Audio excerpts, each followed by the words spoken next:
Excellent. If we can have everyone turn their videos on, please, and make sure your audio is live as well. Okay, now we are ready. Okay, excellent. Looks like we're waiting for Maha and Mohammed Ismail. So we'll go ahead and get started with introductions of our speakers. If you'll make sure that your video and your audio are both on. We'll go ahead and begin with Rami. Yeah. Introduce yourself just briefly and tell us how you're involved in the Egyptian human rights case. We have journalists here, we have NGO leaders, we also have some former political prisoners, and Rami, that happens to be you. So we'll go ahead and start with you. Just give us a nutshell of your story and how you got involved in this. We have another political prisoner, Mohammed al-Gindi, is another another cellmate. Yes. Well, I am a political activist and a human rights defender, both in for Egyptian democracy and rights, but also for Palestinian rights. I've been active probably for the last 30-something years. My first arrest was in 1989 in university demonstrations.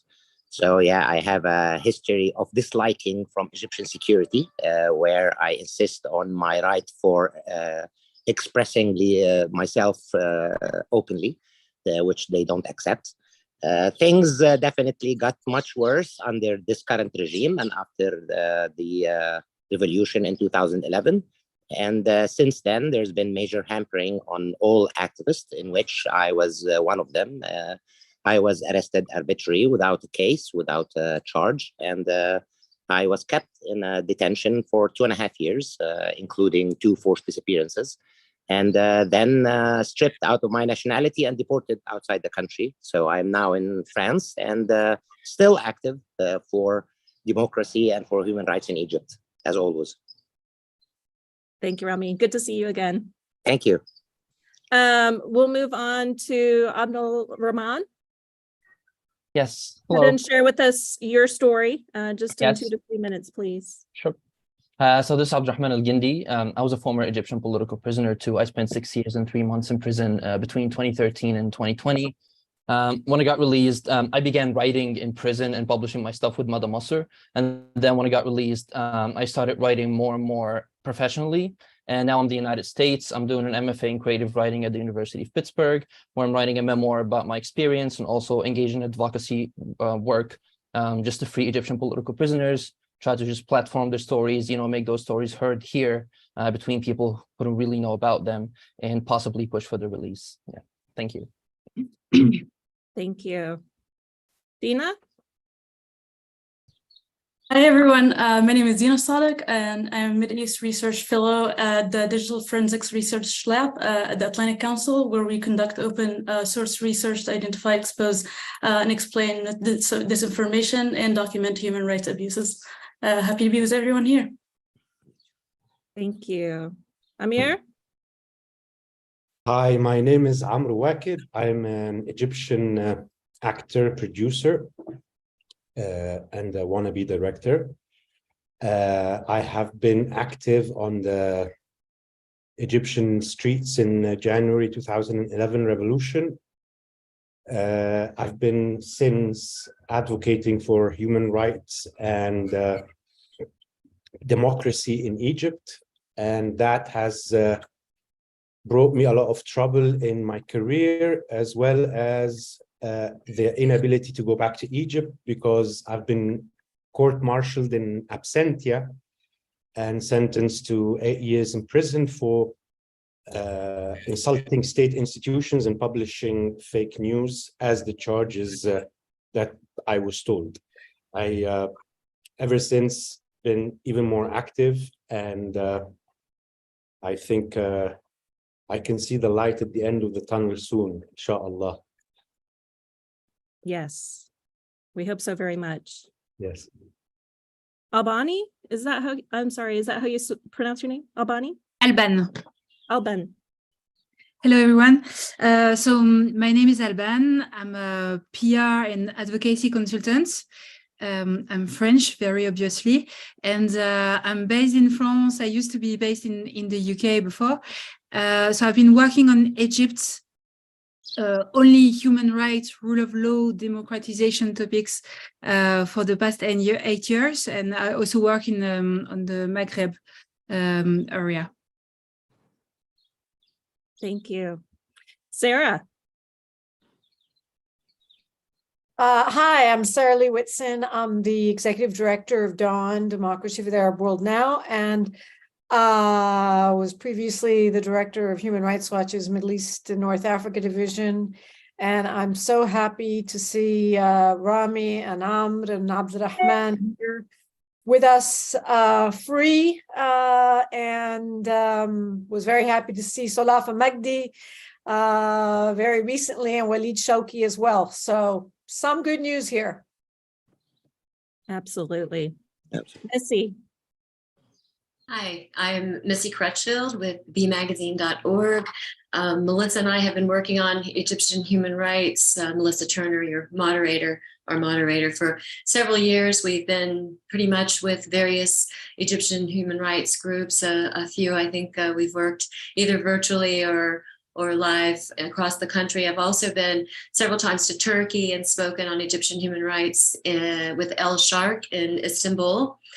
Dr. Ayman Noor, and then I have worked much and spent lots of time in Israel, Palestine, joined 200-300 international progressive Jews and other internationals joining Palestinians on the ground, trying to document and help rebuild some of the damage, had a Samud freedom camp, and really learned a lot about how we all need to work together.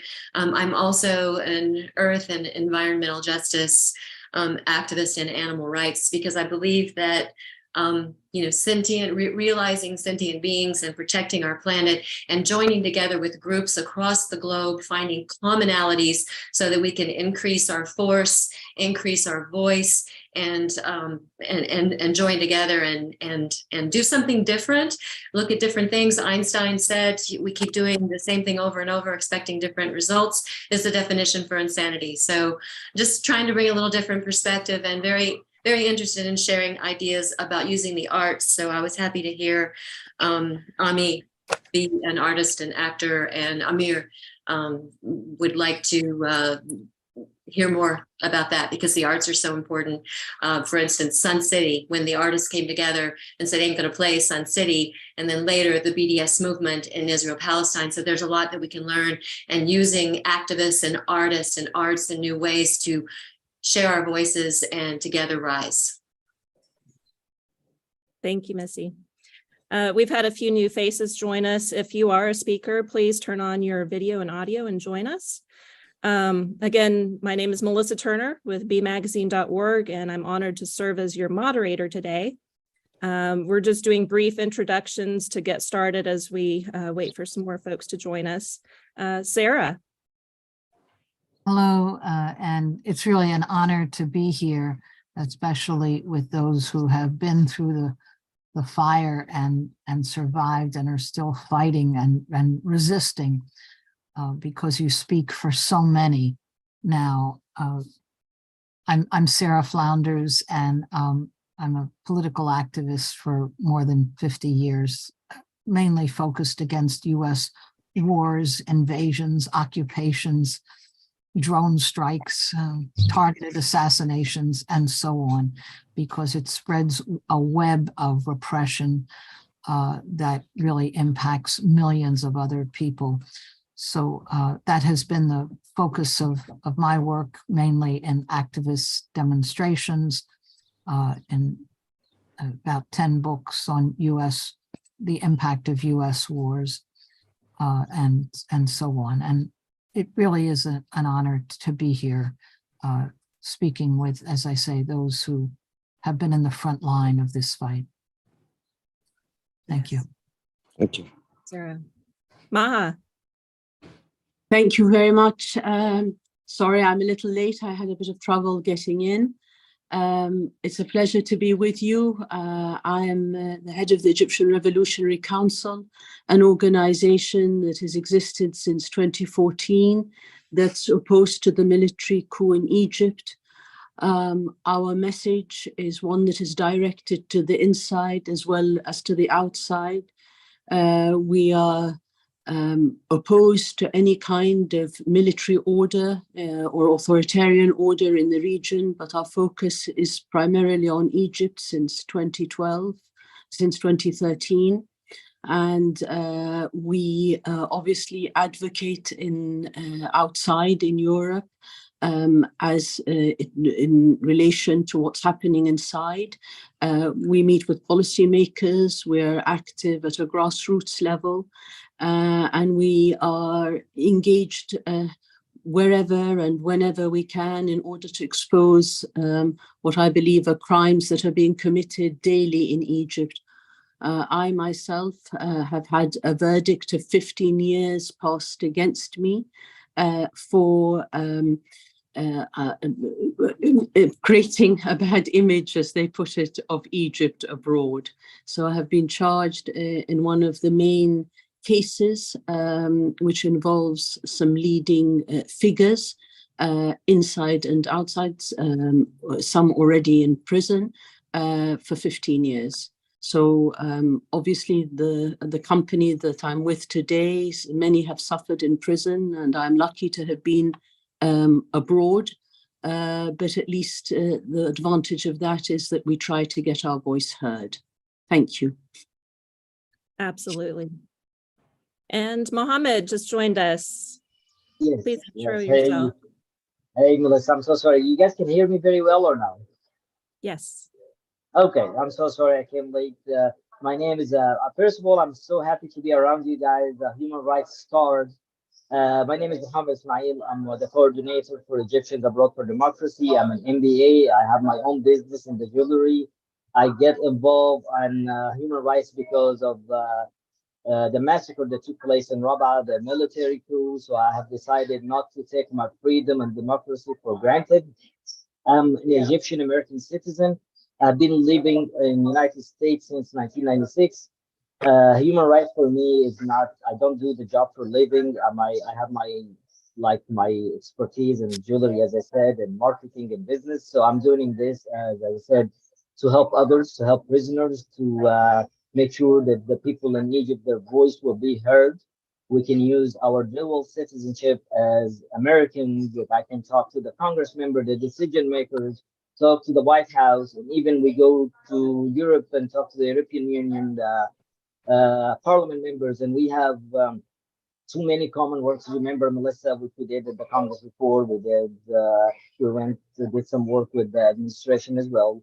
I will continue to work, and as I said, I'm very excited to be among all of you guys, and we're gonna work together, and together we can achieve success. Thank you very much. Thank you for having me with you guys. Appreciate it. Excellent. Thank you, Mohammed.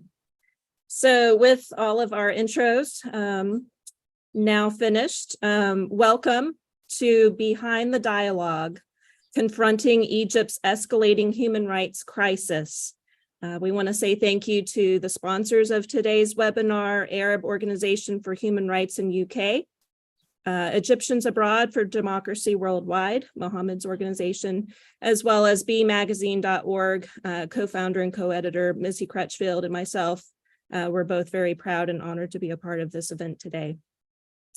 To start us off, Mohammed, I would like to just ask you to briefly intro the video that we're about to show to get us started with our discussion today. And I want to thank the organizers for putting this video together, especially for us. I think it will really set the tone for today's discussion. Mohammed, give us just a brief backstory of the national dialogue and what has been going on the last few years.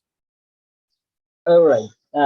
Just briefly, the national dialogue started right after the 31 countries made a recommendation to General Sisi to stop the human rights violation. Sisi right away, he started a national dialogue, a fake national dialogue, to tell everybody, to the West that we were talking to the opponents. We are going to free prisoners for the time that at the same time he's talking about national dialogues, he's imprisoning like hundreds of other people. He free one person and he's imprisoning hundreds. And today, after 2 years, he's telling someone asking him in the video that Mustafa was able to put it in translation in English. He's telling everybody what you're talking about, what prisoners you're talking about. We're having those prisoners to save Egypt. So very much he's telling the West, I was playing you. You put pressure on me.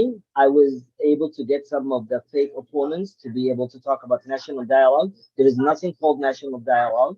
The only way is my way or the highway. He's even told everybody, nobody can hold me accountable except God. So he's telling everybody, I own Egypt. Egypt is Abdel Fattah al-Sisi.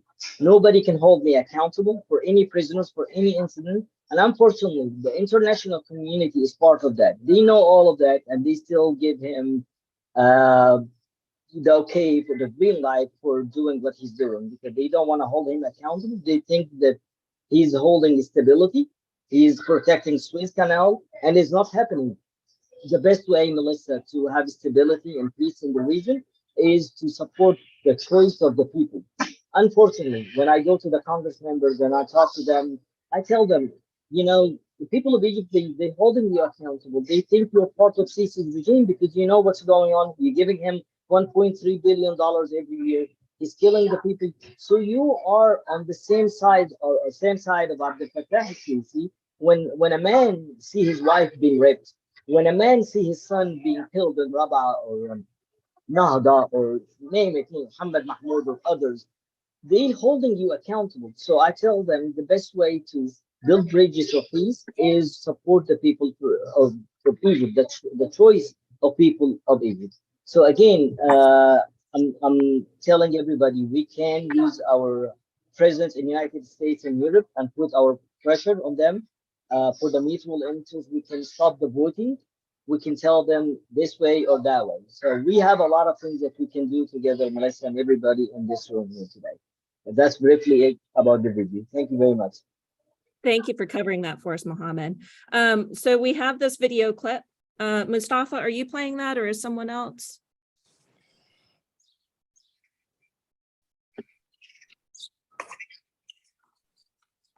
ولكننا نتطلع بمناسبة مرور 10 سنوات على ثورة 30 يونيو وبمناسبة عيد الأضحى بإصدار قائمة عفو جديدة من سيادتكم تتضمن الأسماء المتبقية من القوائم التي تقدمت بها الحركة المدنية الديمقراطية منذ بدء الدعوة للحوار الوطني.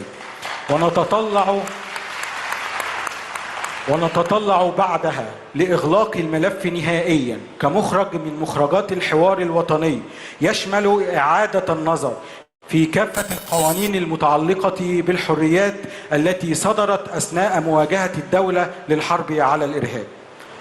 أخوي عبد المنعم يقول لي إيه؟ طب والناس اللي موجودة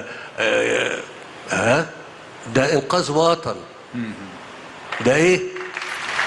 إنقاذ وطن. لا ده اللي هيحاسبني عليه مش انت. ده مش انت اللي هيحاسبني عليه ربنا. يقول لي ضيعت ال100 مليون خليتهم مشردين في كل حته. Only God will hold me accountable.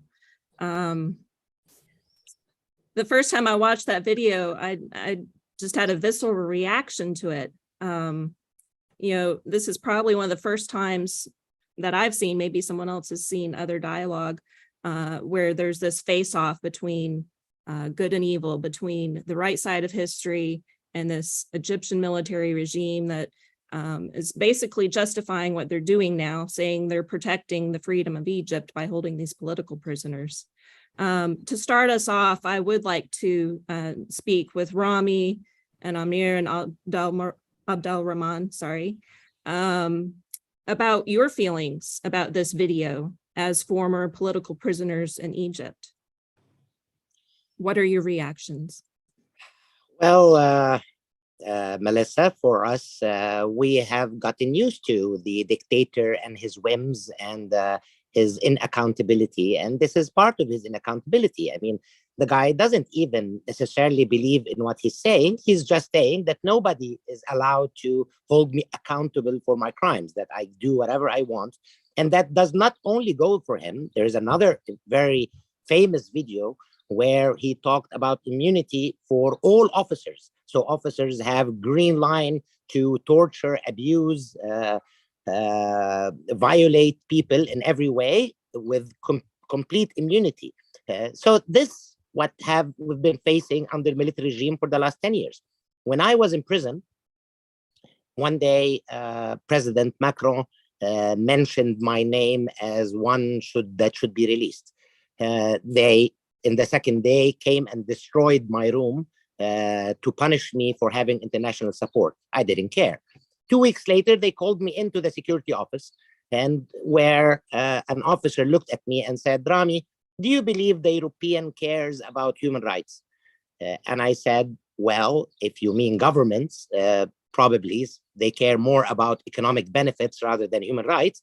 But people in the world do care about human rights. And in a democracy, they can pressure the government to change. So he looked at me and said, yes, yes, but nothing our president cannot solve with a big arm deal.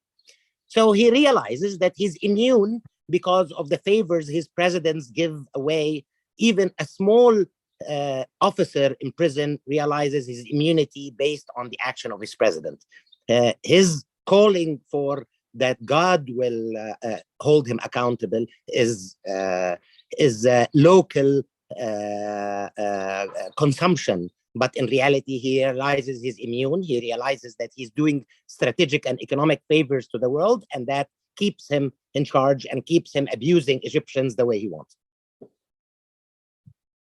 Thank you. Yeah, I can sort of like piggyback on that, and I think I would just echo what Rami said about that. This is not surprising at all for us because we've been like consuming this for so many years already. We know this is the case. We know this is how the guy thinks and just perceives the world.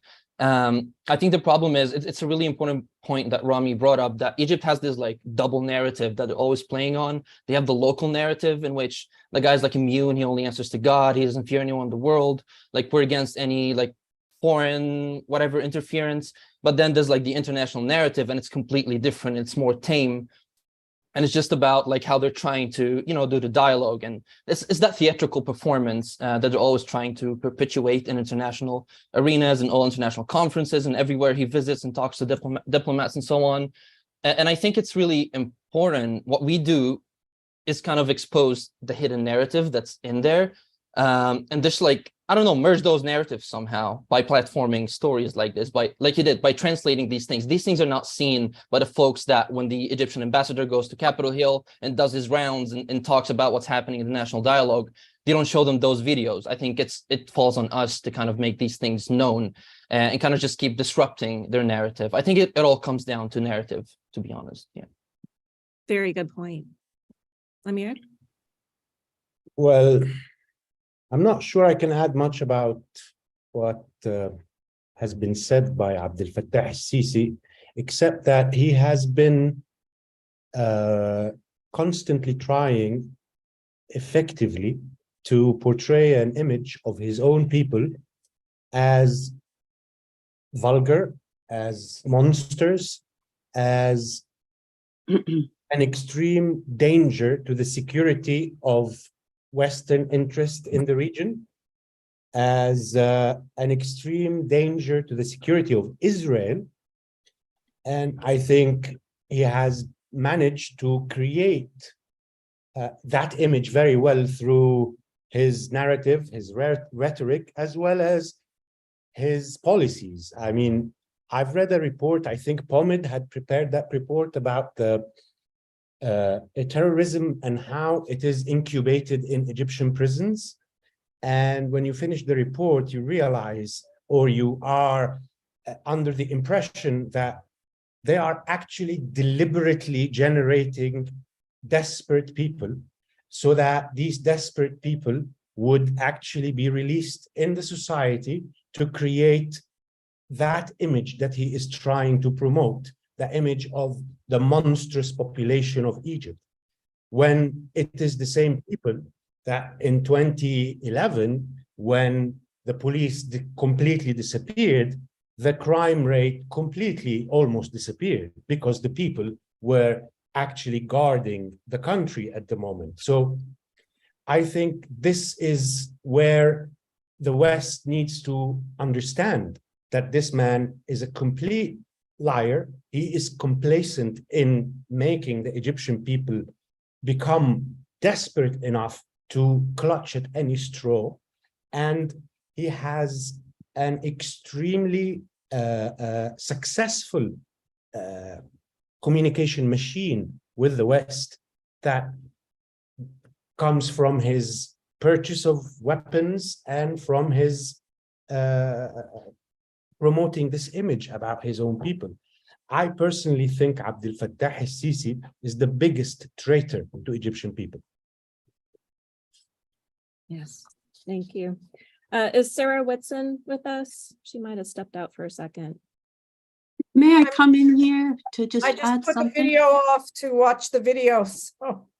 Yes, Maha, just one moment. I want to ask Sarah from her perspective, working on the political prisoner issues there in Egypt, both in Human Rights Watch with the reports and everything, and now with Dawn and your continued focus. What is your reaction to what has been happening with the national dialogue? And do you see this as a tipping point, or is it just a farce? Well, so far it's been a farce, but maybe it's too early to pass judgment. I don't want to undermine the good faith of those who are trying to participate, trying to extract some concessions. I don't think anyone who's participating is naive in believing that Sisi is capable of reform. He is a murderous dictator after all, and his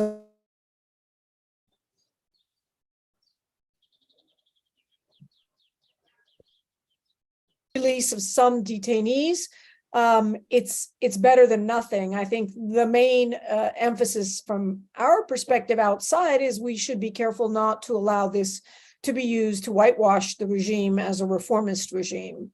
They have stalled and dragged their feet. It's not even clear whether crumbs are going to be given out. There were some important prisoner releases last year, but there have also been new arrests. So it's certainly nothing for great optimism, but there is a silver lining of hope that there may be some releases. Yes. And as Sarah mentioned, the world's eyes were on Egypt with UN COP27 there last fall.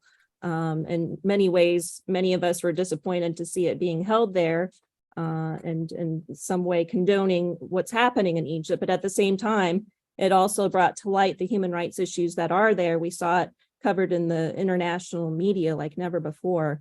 And so, as Sarah mentioned, they did release some prisoners, probably as a PR action, but then they, I think, took in about 3 times as many prisoners. Is that correct, Sarah, during that time frame? I don't know what the exact number is. I mean, we reported on this during when the dialogue began last year, but I don't know that we have any updated numbers just yet. If I may. Yes, Rami. Yeah, since he called for the dialogue last year, till today, till yesterday, there is 1,636 released and 3,622 new arrests. So actually the number increased by 2,000 in this last year. Right. And of course, the one release, the 1,636 are banned from traveling. Most of them, their finances are freezed and they are under hell, cannot go back to work, cannot talk, cannot do anything without security permission. Thank you for clarifying that. Maha, I wanted to come back to you. Your reactions? Thank you very much. I think that clip we saw is a reflection of Sisi's reactions in most cases. He is a dictator that consistently wants to enforce even more repression, even more control. He has a problem with the 2011 uprising, and when I hear him, I hear the tremors of revenge. He has said over and over again, we are not going to let 2011 happen ever again. You could argue that this is a man that is afraid. It's a dictator that knows he has to be in full control.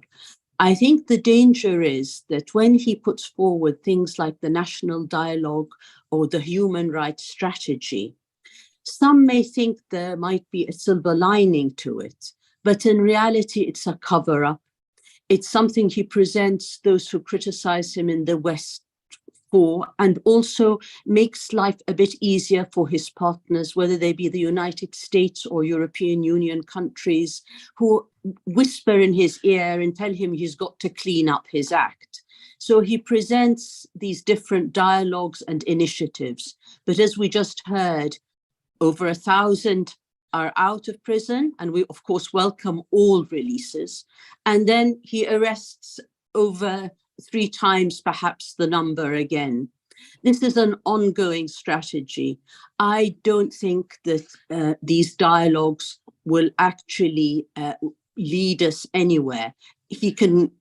If there is some benefit to them, then there is also a great deal of harm in them. The main thing, I believe, is that Western governments, it's not they're being duped, they're actually complicit.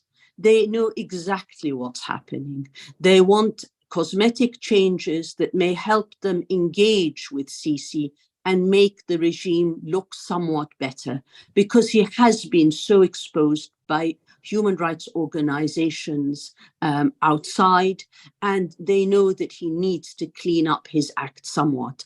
I agree with you, COP27 was a good opportunity. When the limelight is on Egypt, we find that in Europe and of course elsewhere, it is an opportunity to expose what's happening. And so with COP27, there was great disappointment that there wasn't the release of Ala Abdel Fattah, that there wasn't greater movement. But nevertheless, the exposure was there, the opportunity was there for greater exposure of what was happening in Egypt.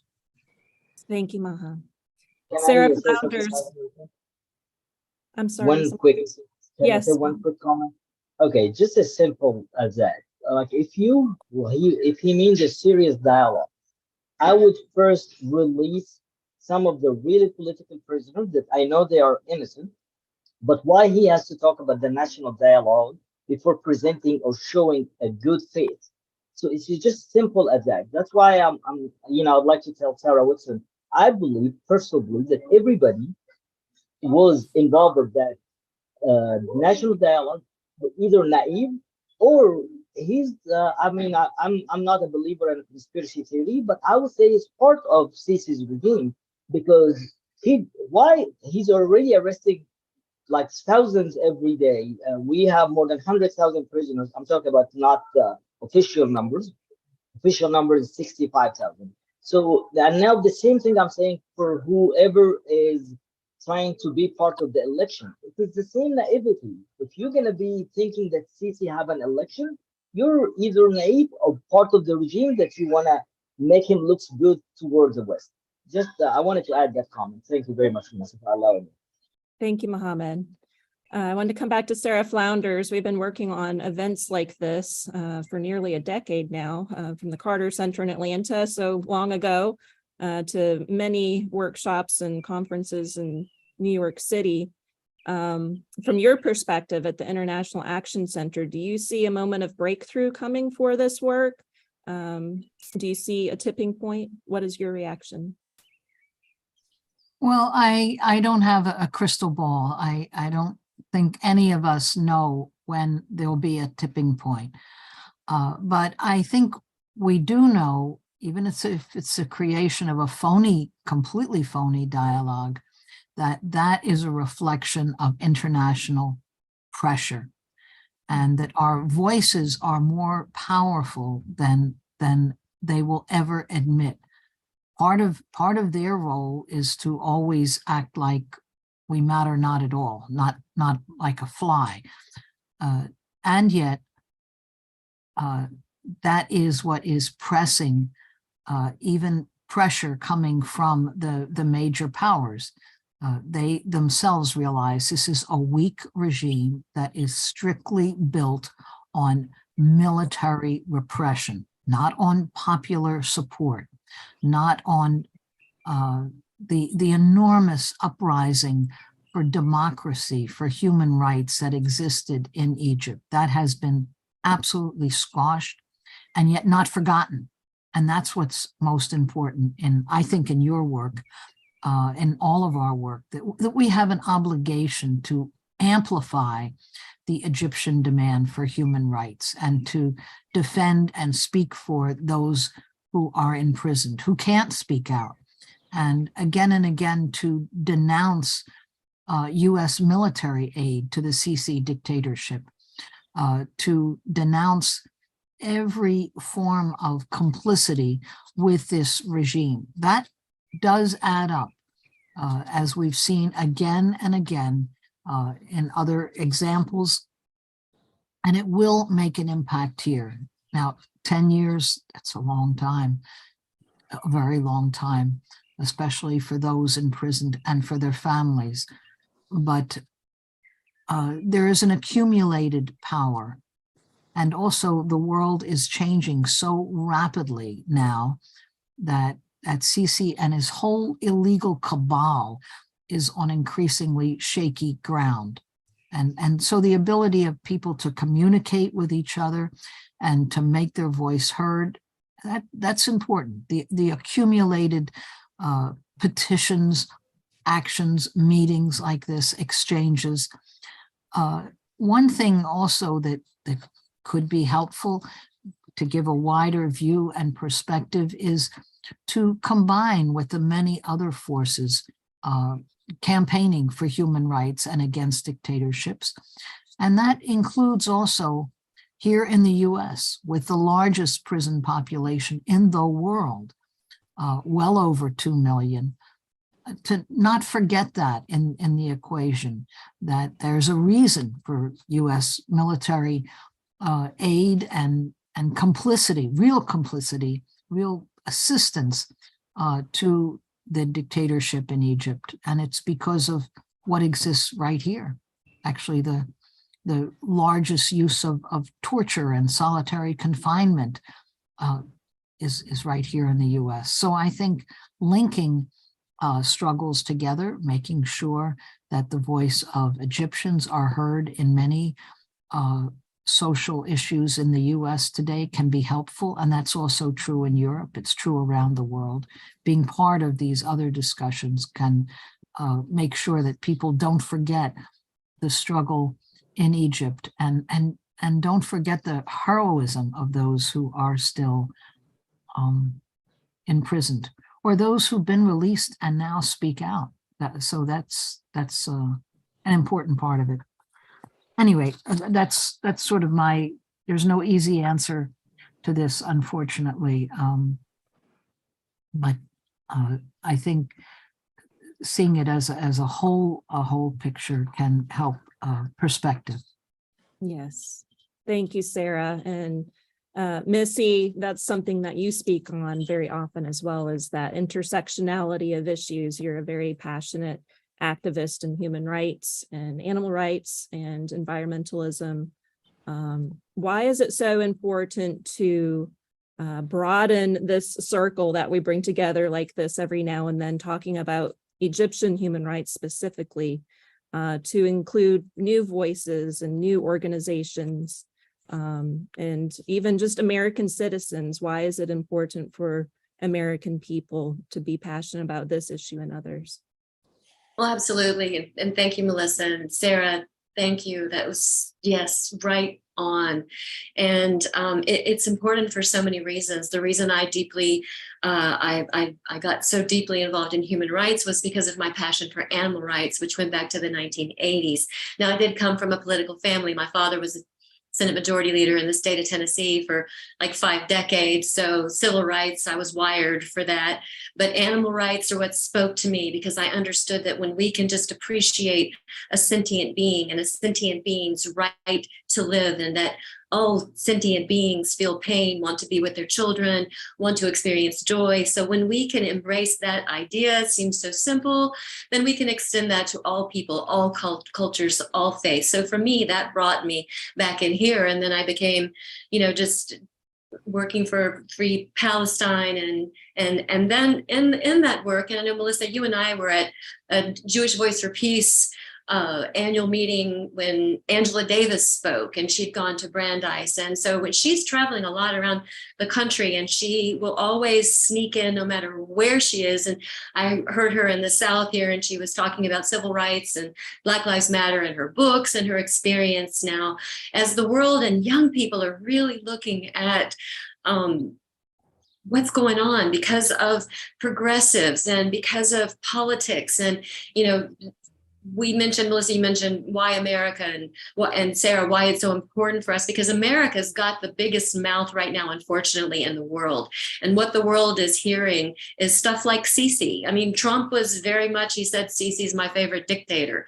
So when we can get young people to see that we're all lining up, I mean, yes, even LGBTQ, because this movement and times are changing, and young people are registering to vote and seeing that the only way out of this mess is to get rid of these, you know, ultra fascist style thinkers, or question how much they're thinking.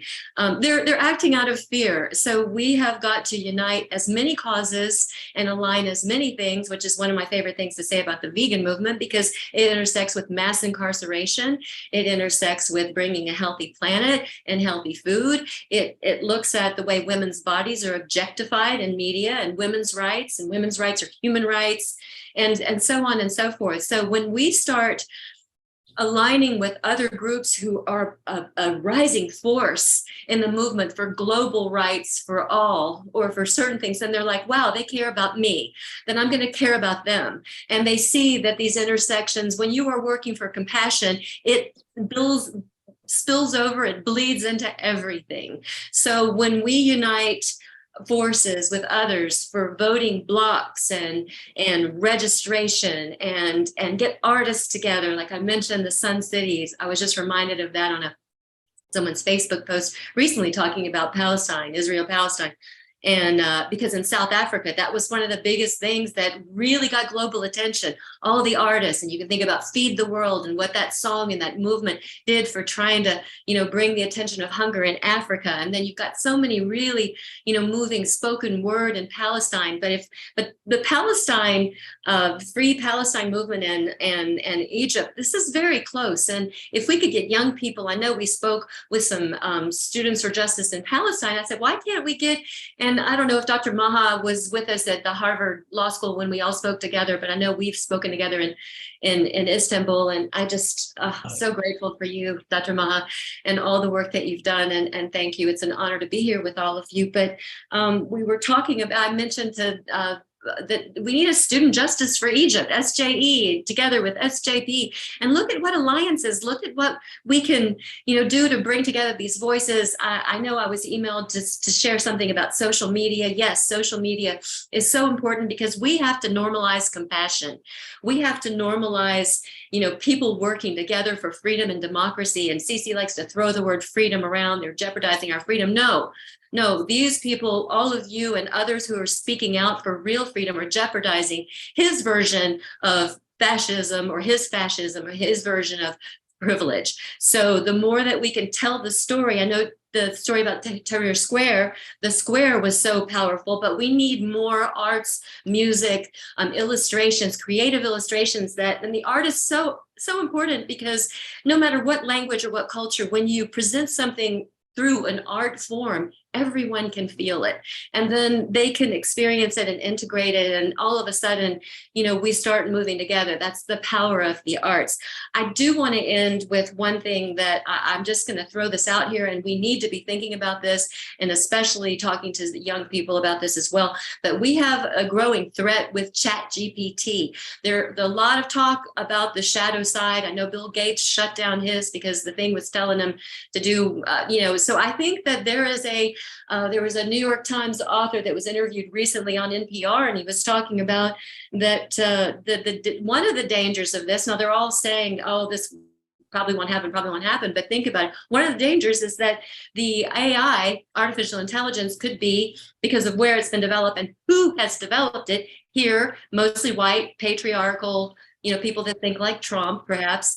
And this technology could create a deep bias against women and minorities. So just kind of put that there and think about it. I know also a friend of mine got a call recently, or a friend of hers got a call because AI is generating voices that sound like children. So they got a call that their son was in jail and sounded exactly like his voice. Please send money. Don't tell mom. Don't tell anybody. So these are kinds of things that are coming on the horizon. What if these administrations have access and start sending, phone calls out or whatever, they're in jail, send money, or this information? I mean, we're facing a potential threat of just more disinformation, and it needs to be another conversation. I can't comprehend it. I'm not that smart, but there's a lot of talk and a lot of discussion happening on the AI front. Thank you, Missy.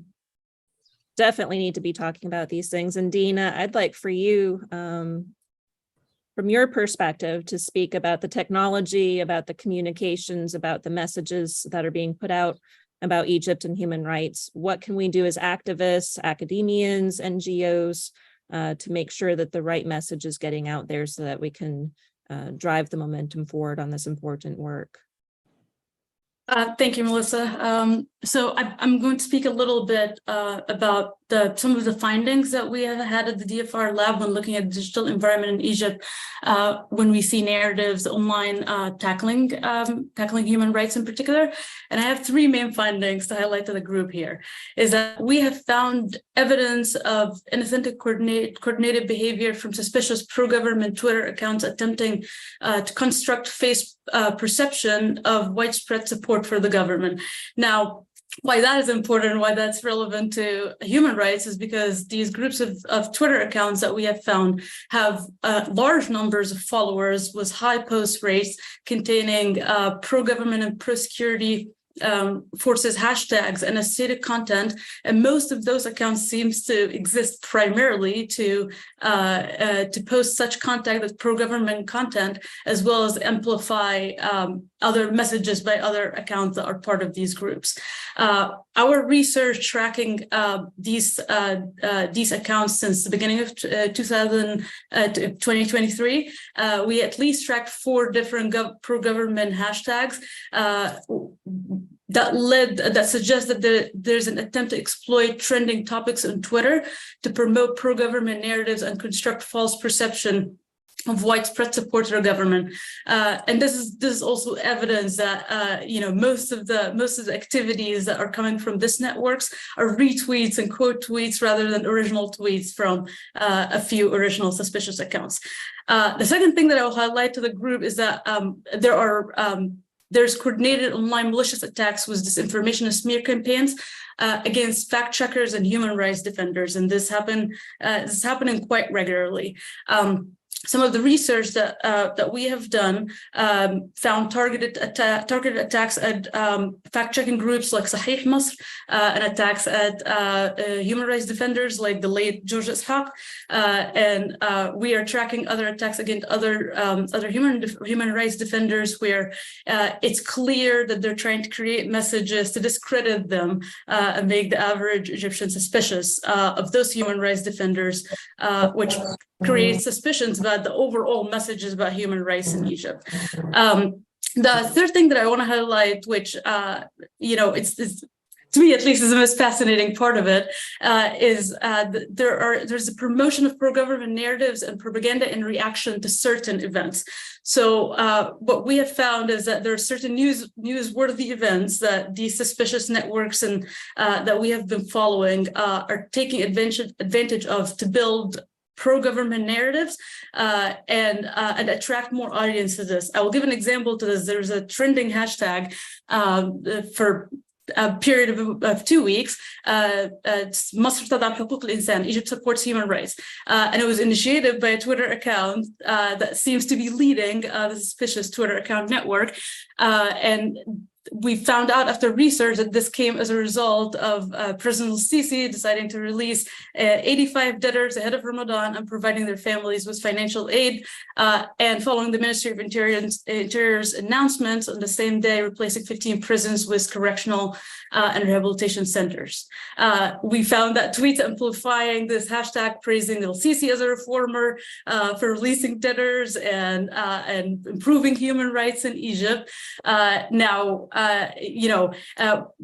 Everyone in this room right now understand very well that releasing 85 people out of prisons in Egypt remains a drop of the bucket when it comes to Egypt's human rights record. And when it comes to opening new correctional and rehabilitation center, there's already evidence to suggest there's ongoing violations in those rehabilitation centers, as it is the case at Badr 3, for example. So what is really interesting about what's going on online is how basically mirrors and echoes the messages that President El-Sisi and his government are promoting in order to influence people, and this suggesting to us that there's a bit of a more organized effort to influence Egyptians and their thoughts about human rights, and that there is inauthentic coordinated behavior that's on an ongoing basis with large number of followers that continues to do that kind of thing.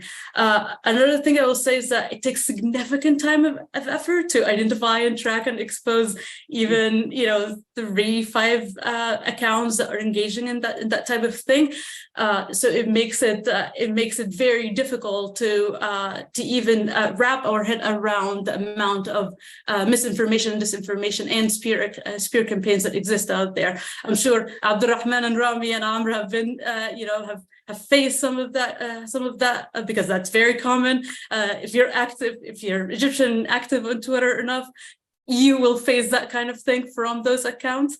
And with the lack of accountability mechanism, those accounts will continue to not just procreate, but I will say there's one account that we know its name is Bassem al-Masri that seems to be leading. I'm sure many of us here have faced attacks from that particular person. But even if you end up reporting such accounts, there's Bassem al-Masri 1 and there's Bassem al-Masri 2. And I'm sure as we keep talking about this kind of thing, there might be Bassem al-Masri 30. So yeah, those are my thoughts on that. Can I add something? Yes, I'm here. Yes. I actually have like 16,000 Twitter accounts that are blocked that come from that 16,000. And I started blocking 3 years ago only. And I leave the Masri guy because he's my lead, because he gives me the information who to block. So good work. Thank you for doing that, and I hope to read your research soon. Thank you. I would love to hear more about what you have encountered, and maybe we can write about it. I can give you the 16,000 accounts. You can include them if you want. Wow, that's incredible. Anything else, Dina, that you'd like to add? I think I'll stop at that so we can hear other people. Yes, I'd like to go to Aban and speak about, continue this conversation about media and technology and what can the international media do to help drive this message forward, especially with this national dialogue going on and all of the misinformation and things that are happening right now. Thanks. Well, actually, I was reading today what the foreign Western media were how they were commenting about the national dialogue. And I was quite shocked to see, at least in French media, that even journalists who I know are aware of the emptiness of this dialogue are hardly writing about the emptiness of that dialogue. They're giving it too much credibility. And I guess sort of complicit to the accomplice. In my opinion, like French, I'm French, so I'm very focused on the French government, but the French government and other governments are are given a green card by the media, or by the French media and the Western media, who let them go away with so many scandals. Typically, with Mohamed Ismail, we worked together on the Operation Sierli, which is a scandal, and yeah, they got away with it very, very easily, way too easily. So to me, the lack of absence of democracy in Egypt raise other questions about democracy in France and in other countries, I guess, Western countries, who are supposed to be like flag bearer of democracy and human rights and so on. Well, typically for the CLE operation, so just for people watching the streaming, so CLE is a confidential cooperation agreement between France and Egypt that started in 2016, I think, and where France was helping Egyptians, the Egyptian army, with aerial surveillance of Western Egypt, I mean, above the border with Libya, basically, and getting geolocation, GPS information, and giving them to Egyptians. And very quickly, the officers, the French officers serving there, realized that those data were used to bomb vehicles and SUVs that were spotted by the French planes. Very quickly, the officers raised that it was not normal, that it had no impact on in terms of counterterrorism, that it was of no use for French intelligence, and it was actually exposing France to human rights law and international law abuses. And still, like, so the investigation made by this French media called Disclose should have, like, in my opinion, in my candid, naive opinion, should have exposed the whole government and the government before, and that's it. That should have all resigned. But I'm a bit naive, I think. But still, my point is that the French media are very. I mean, there's a point within the French political culture where everything that relates to defense abroad, defense and foreign affairs together, belong to the presidency and are not of our business. Everything is a secret, confidential, defense, etc. And there's just no democratic space for that. And everyone agrees, basically. So when you talk to MPs, apart from some left MPs, but even among the let's say mainstream left MPs in France, many are not shocked at all. Many find that absolutely normal, that us common people shouldn't be aware of that sort of things, and that's it. So to me, that's where. Of course, there are some French journalists who are scandalized by this and who are very shocked and wants to make things move.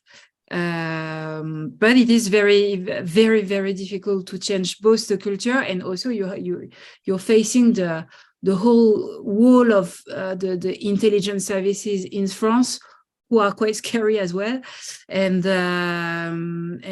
who can sue you for, like, the journalists from Disclose are being sued for releasing confidential information, defense information, and so on. So they're exposing themselves to great risk. So yeah, that's all I have to say, basically. Thank you so much. Mohammed wanted to say a couple things, but he's got to go off for just a few minutes, so he'll join us probably in 20 minutes or so. He had another thing he had to get to.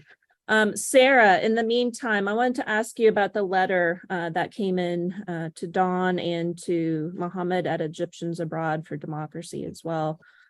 This letter had to do with a prisoner who was reaching out to his mother to get the message out to the international community on a broader level about the human rights violations taking place in the prison there.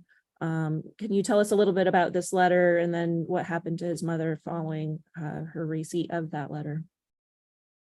Well, this I think was over a year ago, maybe almost 2 years ago. And so, yes, this detainee had managed to get a letter out describing the torture, abuse, inhumane conditions in prisons. And when his mother publicized the letter, initially she was just harassed and threatened. And I think she was also detained for a period of time, and we commented on that. But really, it's not about one individual and one case. I mean, of course, it all starts with one individual and one case, but I think the important thing to note is that human rights organizations, including Human Rights Watch, which did an exhaustive study on this, have found that torture is systematic and widespread in Egyptian detention centers. This is not about one or a few bad apples who are abusing detainees, but it is state policy to torture and abuse prisoners, particularly political detainees. And the worst of all among those are Islamist detainees or detainees believed to have Islamist associations. Those detainees are never released. Those detainees rarely get Western attention and support, and they tend to have the absolute worst detention conditions. Thank you. So here with the Surly case that Alban was talking about, and then this letter, we're seeing various cases come out. We've all been working on these stories and sharing them over the past decade or so. We're trying to get the word out about people's personal stories and make it real. But what more can we do as an international community, as NGOs, as academians, government leaders, activists, journalists? I just want to open it up now to anyone who wants to chime in on this. What more can we do as an international community to get this message out there and touch the hearts of people who can actually make a difference and take action, whether it's picking up the phone and making a phone call to their elected officials, getting on the media, social media campaigns, whatever it might be. Missy? From my perspective, I just wanted to share, I remember, and Melissa, we were there a few years ago, several years ago, when Bob Corker was senator in Washington, United States senator, and we met with his foreign relations staff. And we had with us a young Egyptian student from Rutgers, I believe, who had just happened to be in Egypt during Tahrir Square and or one of the squares, and had shrapnel, was going to always have that in his goal. And so we brought him in to validate the story and met with them, and we're thinking that, you know, we're going to share something that they didn't know.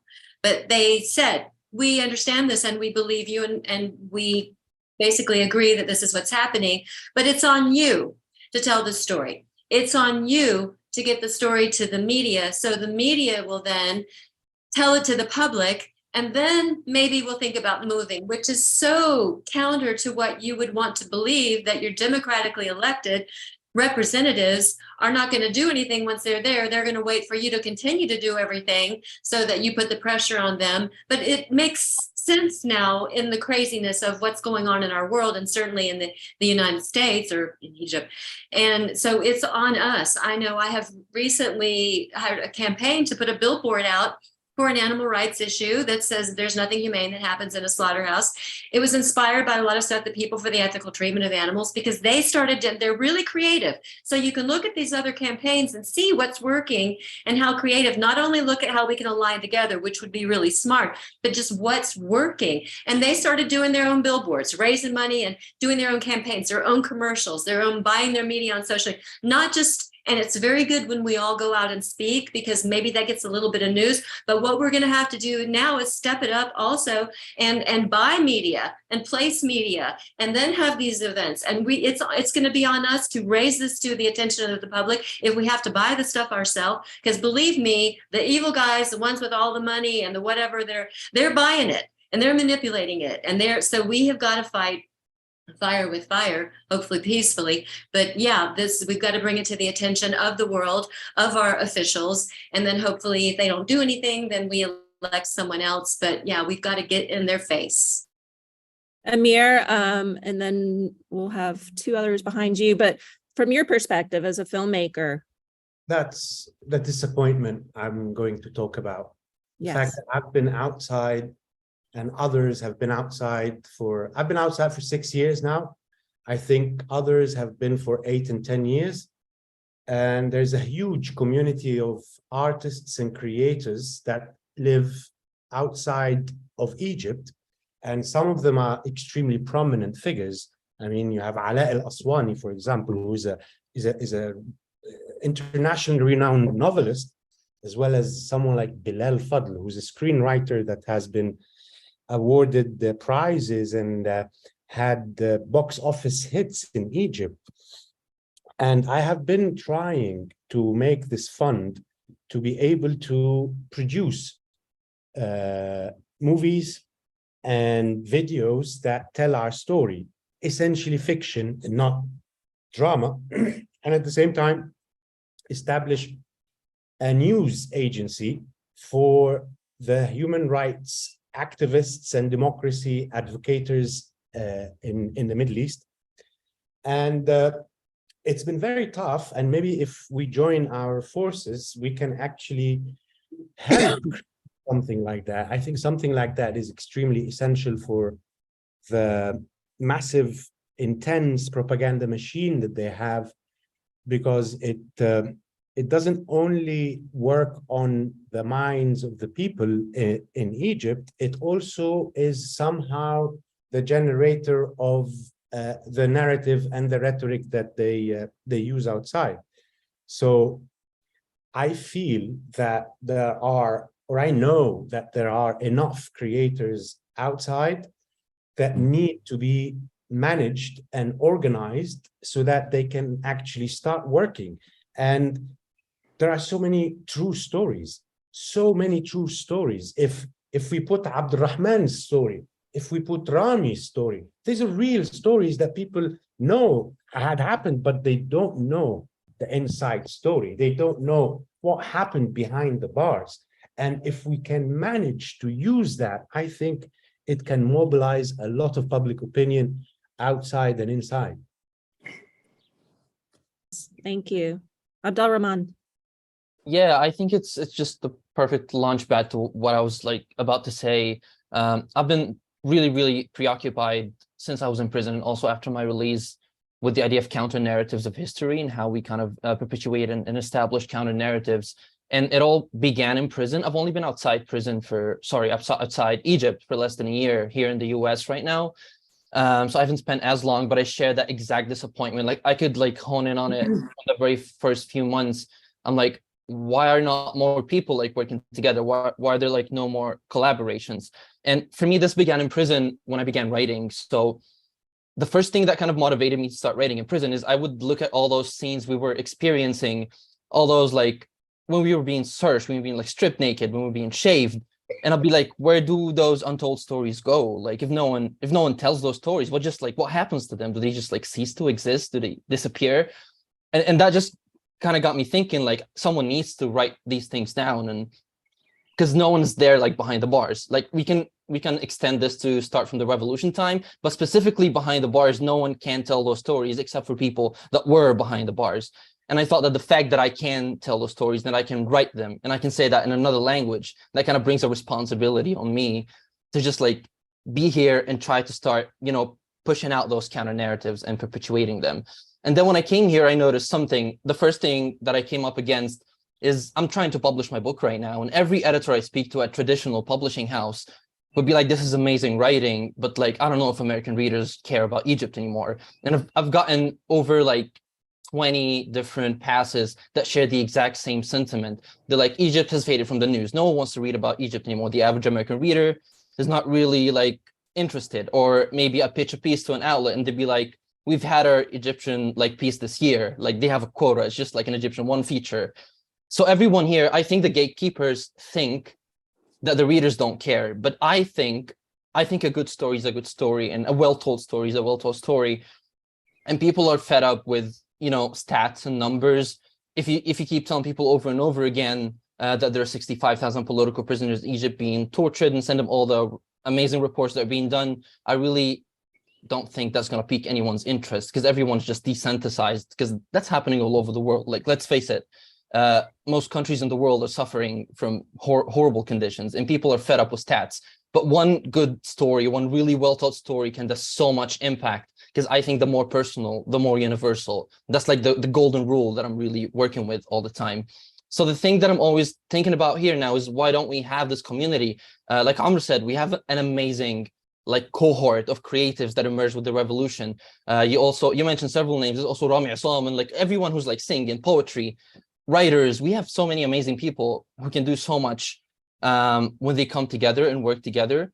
And I was just, I'm going to attend something in September called Palestine Writes. It's in Philadelphia. It's like an annual conference of Palestinian artists and writers who just come together and convene every year to just do those kinds of things, to just like perpetuate the counter narratives, to tell their side of history. And I'd be thinking, why aren't we doing this too? Like, why don't we have these things? We have the community, we have the resources. Someone just like needs to step up and start bringing people together. And like Amr said, I can imagine what kind of influence we'd have about this discourse if we managed to put those stories out there, because people care about well-told stories. They don't care about numbers or stats. That's not what's going to get them moving. But once we get to someone, when we break through to someone who's not interested in policies or politics per se, but they saw a story or they heard a story or read a story that really, really touched them, they're going to care about what policies affect the characters of those stories. And then they might be more willing or compelled to actually take action. I just don't want to be stuck in the echo chamber that we have. And that's why I'm really insistent in trying to publish my book with a traditional publisher, like for the general reader. I don't want to go for academic presses or kind of just keep perpetuating. You know, it's an echo chamber. We all know what's happening. We're clapping for each other, and we're just like content with that kind of space. But I think we need to break through to the mainstream. Our stories deserve to be in the mainstream too. So I think that's the number one priority for me since I came here in the US, and that I'm trying to work so hard to do, is to just break through in the space, because Egyptian stories need to be there too. They just haven't been told enough yet for people to realize that they're going to care about them. Thank you. Absolutely. Powerful point. Each one of us is here because we're passionate about human rights. And human rights is universal, as you say. And if we can personalize those stories and help people relate, I think that can help us break through to the mainstream. Thank you. Maha? Thank you. Everything that has been said points to the fact that the cause is still alive, that everyone on this panel and so many elsewhere are saying that we want to be the voice of the voiceless inside, and we're not going to let this just cause die. But it's been 10 years, and I believe there needs to be political will in order to reach another stage. We have enormous talent that can promote the stories, the narratives that need to be better known and publicized among a public. But change either comes because it's forced on the international community, because there's a change in the balance of power on the ground in Egypt, or it can be aided by groundswell and mobilization outside, as happened in the case of South Africa. I'm not saying Egypt on its own is South Africa, but let me just go back to the issue of combining forces, which I think is so important and ought to be our strategic starting point, or at least it's one that I would promote. That if Egypt and Egyptians stand alone, they need to wait then for the change to happen from inside, and I believe it will happen. But there are so many suffering across the Middle East and elsewhere. We need to combine forces in the same way that the tyrants of the region combine forces against us. There needs to be real mobilization. I heard what Missy said, and I really, commend all the enormous work she does. And one thing she said that's very important is we need to ally with others.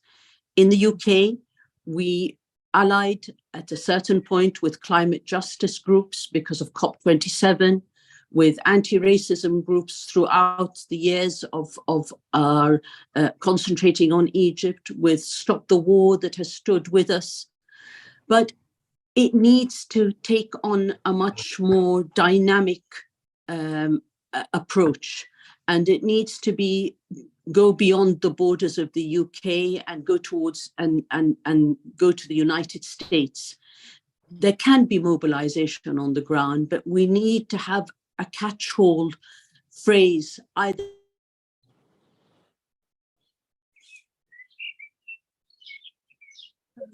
We've lost your sound. Can you hear me now? Yes. Okay.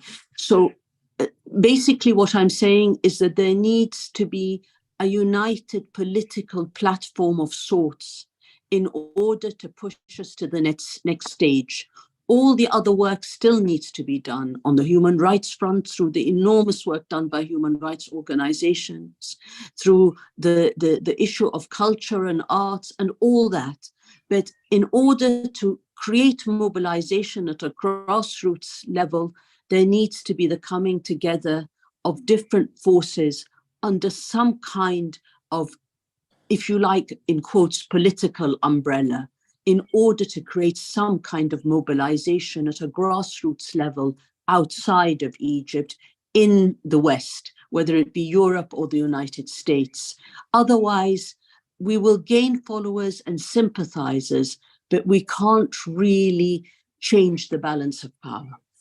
Thank you. That's all I have to say. Well said. Thank you, Maha. Dina. Thank you. So I think We lost your sound. Oh, sorry. I'm back Okay. now, I think.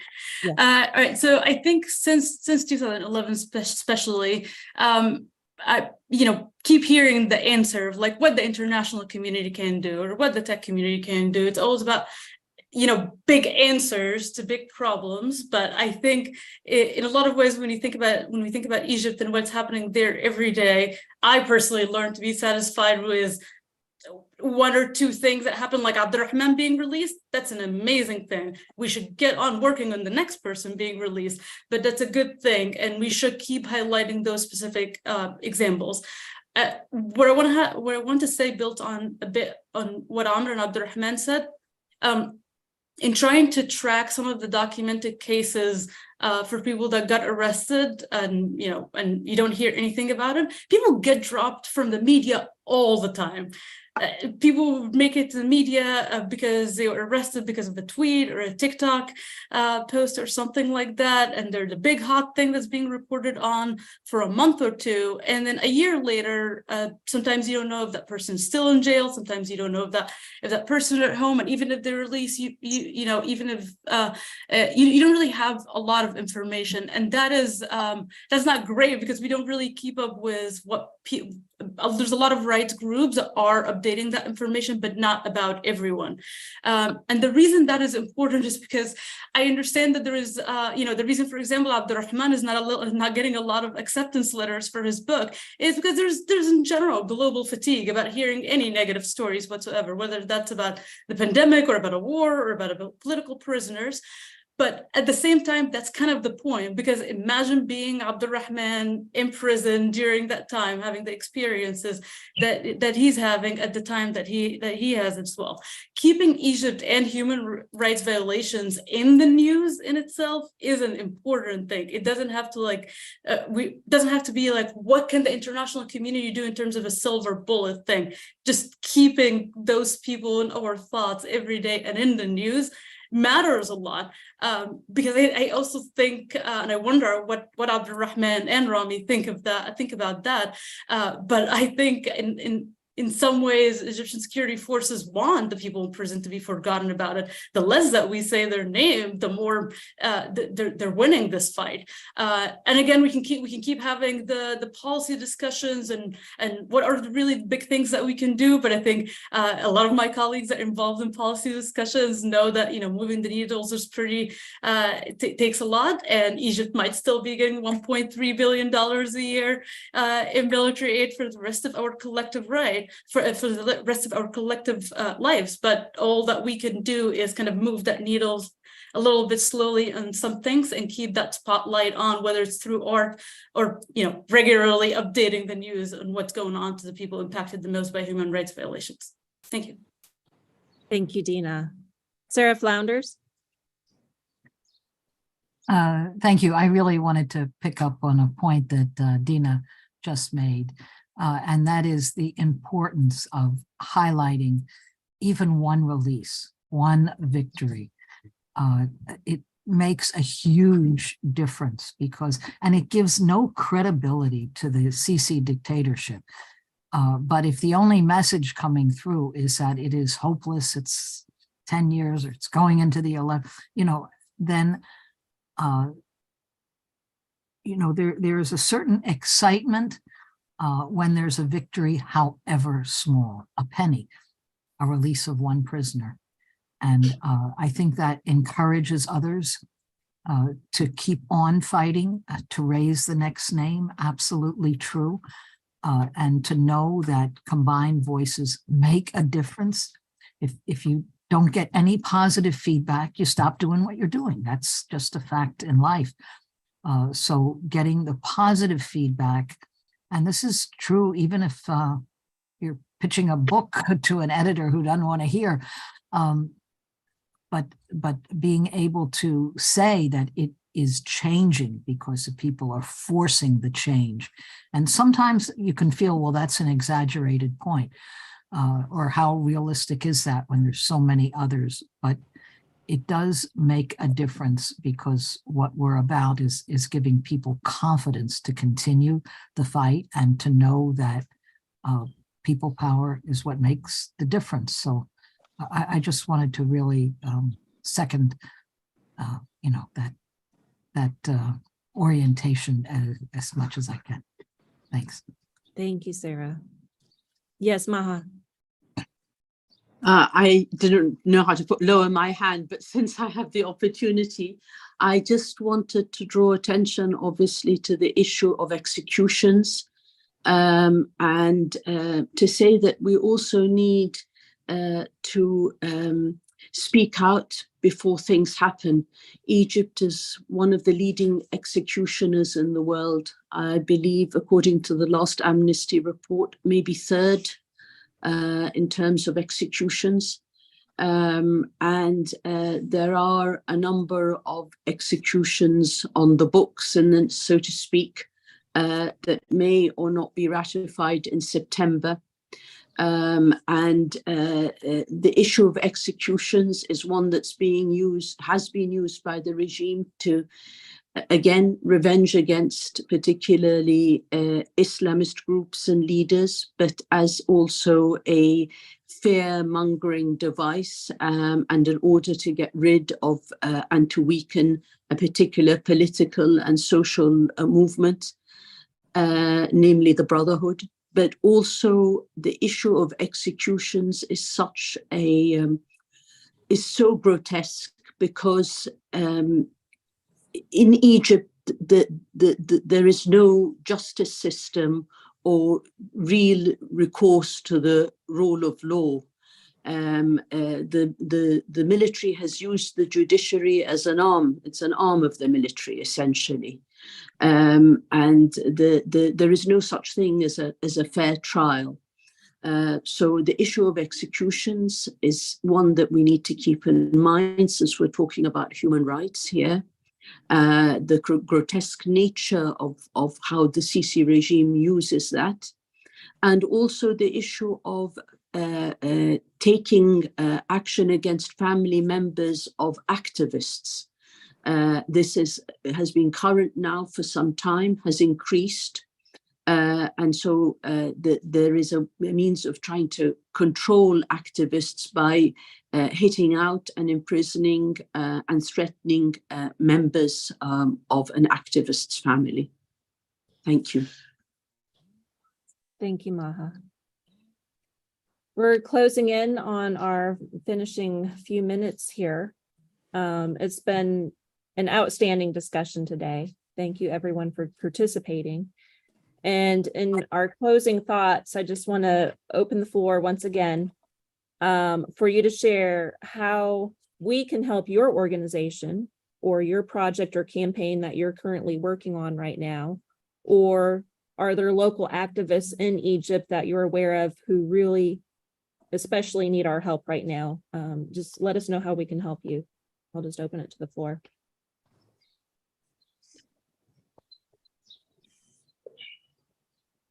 I just wanted to add on to what Sarah was saying. Bilal Fadl is a guy who has been in exile for like 7 years or 8 years now, a couple of years, 1 or 2 more years than I have been. And he recently opened his own YouTube channel, and he started broadcasting live, weekly live 1 hours, or recorded and then playing them on his YouTube channel. He got so many followers, and it started to grow because he's a very eloquent person, very educated and cultured, and he knows, he's read a lot, and there's always something very interesting in what he says, and he's always talking about the Egyptian situation right now. And I learned just yesterday that the Egyptian government offered him a truce deal and wanted him to go back to Egypt and to stop doing what he's doing, and he refused. So that is one person that did this right, and the result is it is scaring them. It is making them afraid of what can be done with media against them. I mean, these are people who control like so many networks of media, and they're scared of one YouTuber that is talking the truth. So I really think this is what we miss. I really think this is what we should be focused on. And considering what you could do to our organizations, well, I have a situation that is a bit strange right now with my Twitter account, and I'm not sure whether it is foul play or it's something I've done wrong, or is it an administration from Twitter that does not want to give me back my account. I lost access to my account. I cannot log into my account anymore. I still get the email of the codes, but when I put the email of the codes, it asks me for an authentication code, which I do not have because I never set up my Google Authenticator. I have been logged out for like 4 weeks almost now. This is the 4th week, and I sent them so many support messages, and they've never acknowledged my problem. They never responded. They never tried to solve my issue. So if there is a way that we can reach Twitter about my account and telling them that they need to respond to my tickets, then I would be very grateful, because my account is dormant at the moment and I have zero access to it. And I just received an email that the human rights Arab human rights in the UK have just sent me a message, but I can't amplify it. I can't retweet anything. And so if you guys can help me with that, I would be very grateful. Dina might have some thoughts on that. I can ask around colleagues. I know that Twitter has been having a lot of problems recently, so that might be the issue. But I will talk with my colleagues and see if that's something that can be fixed. But we don't really control Twitter by any means. Thank So you. it's just of to reach course. someone in Twitter, basically, that can help, I find it very strange that they ignore messages for a month now, Yes. I'm not sure about Elon Musk. Yes. Hopefully someone on here can help find some answers. Maha, you raise your hand? No, it's not supposed to be raised. All right. Rami? Well, Melissa, I think there is many things to be done. I think primarily we need to gather power. Being alone as individuals or as organization will not work. We need to gather power. We need to accumulate power. We need to rely more on people rather than governments. Governments has been very hesitant and complacent with CC crimes. People, activists outside are still suffering issues of residency, of income, of oppression and threats coming from Egypt. The Egyptian regime has been using Interpol, has been using the Arab League Interior Minister's platform to arrest Egyptians outside and send them back to Egypt for harassment and detention. That needs to stop, and we need to rally on that.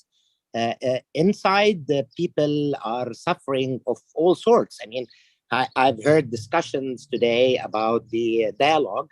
To be honest, I've been in contact with many people who are attending the dialogue, and unanimously, people told me they're attending because they got life threats on themselves or members of their family or members of their parties in the 48 hours preceding the beginning of the dialogue. So people under constant threat. I called Egypt a republic of fear out of real experience of what's happening in Egypt. Yes, we need to break the rule. We need to change the narrative. We cannot continue as much as I like what Dina said, and I agree that the human aspect, giving a human face to a fight is very important. I hate the fact that we're numbers. We're not 65,000 Egyptian detainees. We're not 40,000 civilian killed by Egyptian armed forces. We are human beings. Each one of us has his own story, but we cannot get those people out one by one. We need to break the wheel and change this situation. When I was in the European Union and I talked about my experience, one of the members looked at me and said, Rami, we support you, but Egypt is not the only bad country in the world. There's the Chinese, the Russians, the Syrians, the Iranis, the Koreans, and blah, blah, blah. And I said, yes, but none of those you are arming, none of those you're giving credibility, and none of those you're giving loans, and none of those you're giving support. But you are to Egypt, so you're responsible, both morally and legally, for the crimes that's happening in Egypt. This is the kind of message we need to be brought to the table very elegantly. In December, I was in the United States, and I was straightforward told by the foreign ministry that, Rami, don't raise your paw. We're not talking about democratic transformation. We're talking about improvement in human rights. There's no improvement in human rights without a political change. There's no improvement in human rights without real democracy, without real freedom of speech, without the rule of law. And if you don't do that, there is no cosmetic changes to the situation in Egypt. Yes. Thank you, Rami. I'm going to ask for key takeaways from our speakers. Sarah Whitson, your key takeaways from today's conversation and the work moving forward. I think everybody's really touched on it, and Rami just put his finger on what the central issue is, which is Western complicity and support for Egypt's dictatorship. All of us in the West, that is the single most important issue we can and should be working on. And what's missing, as all of you have noted, is an organized political voice with which to do that. That is my organization's #1 focus, not only challenging continued U.S. military support to Egypt, but going after the lobbyists for Egypt, which includes Nadim al-Shami, who's the former chief of staff for Nancy Pelosi. If there is not an organized political force punishing the US government and elected officials for continued military support to Egypt, then I doubt very much that any evidence about human rights abuses and so on and so forth will make a difference. Yes, thank you. Anyone else? Key takeaways before we. If I may add one thing, Yes. human rights organizations have been doing a great job in Egypt and outside Egypt in documenting crimes and documenting people who suffered oppression in different ways, but there is not enough documentation on the actual criminals. And I urge NGOs to start documenting those criminals and targeting them one by one, and that might scare those officers that there might be accountability, that they're not immune anymore individually from the crimes they're doing. If I could just I add think- I in, think that's they are. exactly I think what they are. Dawn does. Yes, Go I to think our there are. website. Check out the culprits gallery. We are filing sanctions against Egyptian culprits, Saudi culprits, Israeli culprits. We're filing complaints with the ICC. We're seeking Leahy law sanctions against military units. And we are very much focused on identifying the culprits and the lobbyists of these regimes. We need to cooperate. There is a lot to talk about them. We might have to have a part 2 for today's discussion. The dialogue continues, that's for sure. Thank you everyone for joining us. Any final thoughts? Well, on key takeaways, I'll just add, Yes, Sarah, highlighting every gain, stay connected, and thank you for hosting and for this program, because this is what gives each of us new confidence, new energy. So, and maybe consider one that is really on the releases, on those who are free based on campaigns. That would be a very interesting program that a lot of people, I think, would register for. You publish a transcript, really make a campaign around it, because having new material always helps.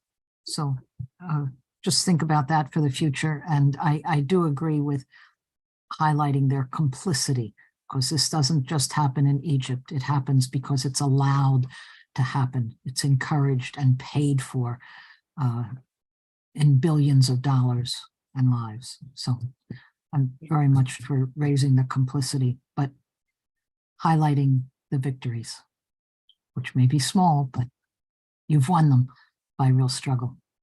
Thank you.